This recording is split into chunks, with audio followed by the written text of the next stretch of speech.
Hey guys, I'm so excited. Today I get to show you how we're going to go from this to these to this and then maybe even to this guy. Hey, that's what's coming up next on Cinagro Gardens.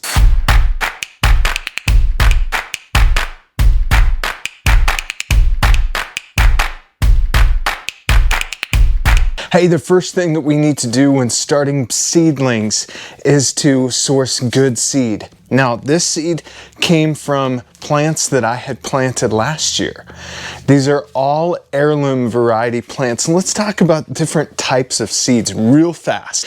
We have an heirloom, we have open pollinated, and we have hybrids. Now, I want you to think of heirlooms quite a bit because that's what I use. What heirloom means is just something of value that is passed down from generation to generation. So that's what we have with those heirloom seeds is they are open pollinated, meaning that when you save seed from the plant that you are currently growing, it will become just like that plant. In other words, that seed will produce plants that are just like their parent plant. Now, a hybrid is touted as having hybrid vigor. It's when two different plants are put together in a very controlled way, and then you get seed that has race car potential, disease resistance, or an ability to produce a whole bunch. I'm convinced now that we can make our heirloom variety seeds more impressive than their hybrid counterparts and that their flavor is way better. We can create conditions in which disease resistance isn't even an issue. Before we get into the seeding, I wanted to show you something really quick, and this is the Sinagra Riddle. So this Sinagra Riddle fits on top of a 32-gallon trash can, and the way this works is we're going to just grab some compost out of our bucket. We're going to sift that compost until we have these chunks on the top.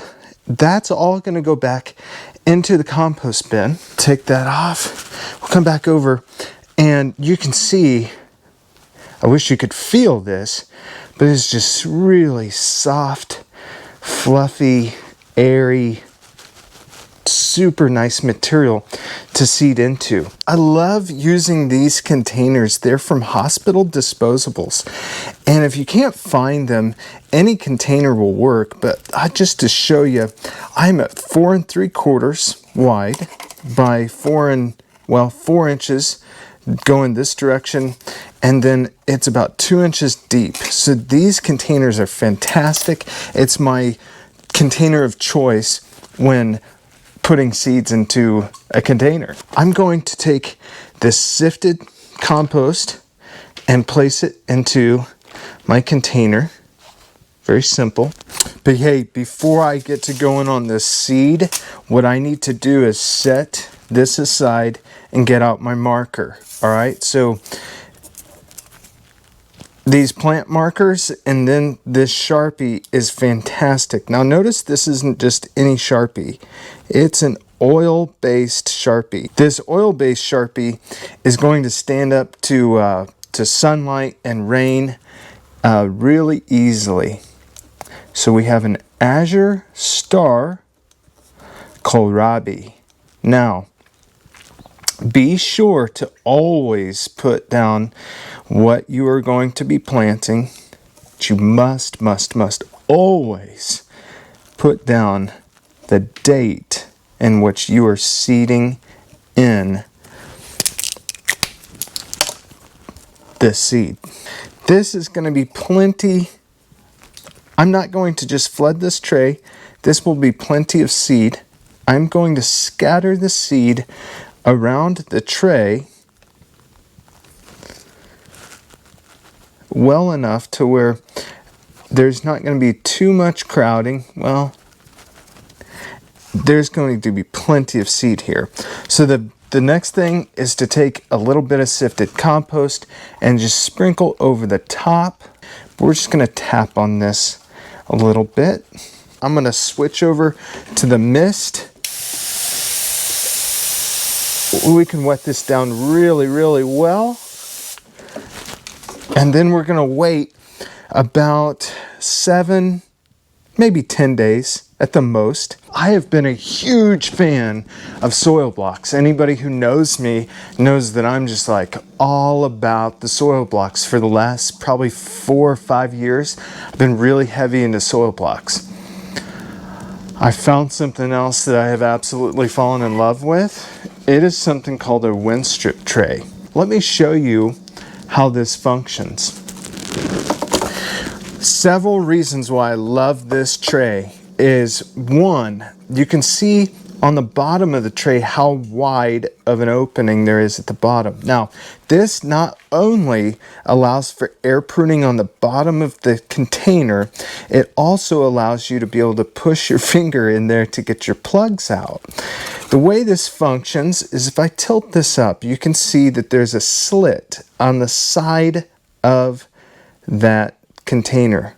There's actually a slit on both sides of each container. So there's one over here, and then there's obviously one here.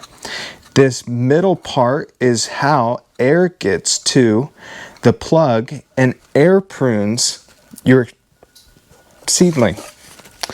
The reason why I am such a fan of this over the soil blocks is because a person can fill this container with sifted compost so quickly and easily. And you can do 72 plugs in a very short amount of time. So I'm gonna go ahead and time myself doing this. You just scoop the material on there, right? But the other thing is you need to push down a bit on this sifted compost to pack this in. And you can see, like right here, I'm just going to push down a bit and pack that in, and then I will put another layer on, like just like that. It only took me 2 minutes and 10 seconds to put all of this sifted compost in. This is fairly heavy. I also want to mention that these trays are made out of polypropylene, and so they are going to last you for years and years and years and years. They're very hard, dense, tough plastic. So the next thing that we're going to do is prick out our plants. Now, these peppers have been in here for a little while. I wanted to use these as an example because of how long this stem is. Now, many times people, when they're starting growing, they don't have a greenhouse. Maybe they're growing under some cheap lights or something happens and they get leggy plants. That is no problem with this method because we're just going to loosen the soil up to where we can grab a hold of this plant. And this is a pepper plant. This is my tool of choice for pricking out. You can see it's just a pen. Usually you can get away with stealing them at the bank if you can't find one. I've used this same red pen for some time now. I don't write with it, obviously, but it works really well for this. So what I'm going to do is I'm just going to make a dibble or a hole in here. And I'm looking at the length of this stem. And I'm going to bury this stem nice and deep. So I'm going to use the other side of my pen to help that root get down deep into our tray.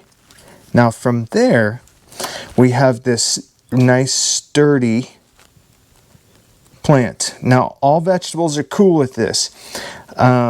I've done this quite a bit with lettuce, and that when those lettuce plants get lanky, just bury them deep.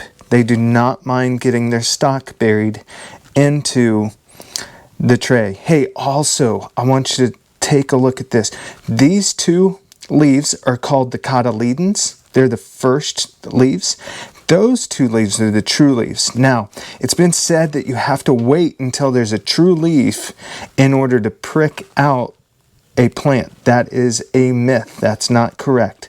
So you can still do it if you have the true leaf, but you don't have to necessarily have the true leaf on there.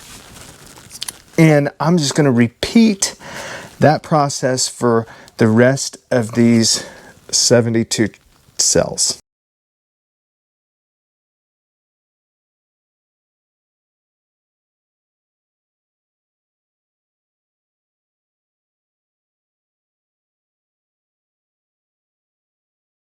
All right, hey guys, we got this wonderful tray of seedlings now. We've got some Genovese basil, Utah celery, some Trish's sweet peppers, dill, and then a few other different kinds of peppers. Hey, what a wonderful way to make seedlings. Hey, before I let you go, I wanted to point out a couple more things to you real quick. Number one, soil blocking is fantastic. I'm not against it. It's great. But I really, really love the Winstrip trays because I am able to use 100% compost. So there's no need for perlite or vermiculite or peat moss or anything like that anymore. The second thing, as much as I love soil blocks, they always tend to dry out. I want to show you something that I stumbled upon with these Winstrip trays that really help with watering. These guys are about a week and a half, maybe 2.5 weeks in front of the seedlings that we just pricked in. But I want you to notice, I'm going to grab right here and pull up on this. And I've been watering this tray for the last couple minutes. So what I do is I place them into this tray of water, and then they are bottom watering, so you can see they're nice and wet on the top surface, and it's a fantastic way to water those seedlings. All right, friends, so as you can see, this is an extremely simple and effective way to create healthy seedlings. Realize that healthy people come from healthy food comes from healthy gardens. Healthy gardens consist of healthy soil and healthy seeds. This is actually so simple. A child could do it. And really, that is my heart's desire, is that children will participate in this. So remember, Sinagra Gardens is here to encourage and empower everyone to grow.